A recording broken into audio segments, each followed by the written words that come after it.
ശബരിമല സ്വർണ്ണ കവർച്ചാ കേസിൽ ദേവസ്വം ബോർഡ് മുൻ കമ്മീഷണറും മുൻ പ്രസിഡന്റുമായ എൻ വാസുവിനെ ഇഡി ചോദ്യം ചെയ്യുന്നു. കൊച്ചിയിലെ ഇഡി സോണൽ ഓഫീസിലാണ് ചോദ്യം ചെയ്യൽ. കേസിൽ ജയിലിൽ കഴിഞ്ഞിരുന്ന എൻ വാസുവിന് കൊല്ലം വിജിലൻസ് കോടതി സ്വാഭാവിക ജാമ്യം അനുവദിച്ചതിനു പിന്നാലെയാണ് ഇഡി ചോദ്യം ചെയ്യാൻ വിളിച്ചുവരുത്തിയത്. രാവിലെ 10:30യോടെയാണ് എൻ വാസു കൊച്ചിയിലെ ഇഡി സോണൽ ഓഫീസിൽ ഹാജരായത്.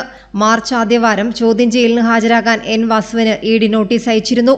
കേസിൽ 3ാം പ്രതിയായിരുന്ന എൻ വാസുവിനെ പ്രത്യേക അന്വേഷണ സംഘം അറസ്റ്റ് ചെയ്തതോടെ റിമാൻഡിലായിരുന്ന വാസു സ്വാഭാവിക ജാമ്യം നേടി പുറത്തുവന്നതിന് പിന്നാലെയാണ് ഇഡിയുടെ ചോദ്യം ചെയ്യൽ. ദേവസ്വം കമ്മീഷണറായിരുന്ന കാലയളവിൽ ശബരിമല സന്നിധാനത്തെ സ്വർണം പൊതിഞ്ഞ കട്ടിളപ്പാളികൾ സ്പോൺസർ ഉണ്ണികൃഷ്ണൻ പൊറ്റിക്ക് കൈമാറിയതുമായി ബന്ധപ്പെട്ട കേസിലാണ് എൻ വാസുവിനെ SIT അറസ്റ്റ് ചെയ്തത്. ശബരിമലയിലെ ദ്വാരപാലക പാളികൾ സ്വർണം പൊതിഞ്ഞതാണെന്ന് അറിയാമായിരുന്നിട്ടും ചെമ്പെന്ന് രേഖപ്പെടുത്തിയതും എൻ വാസുവിന്റെ കാലത്താണ്.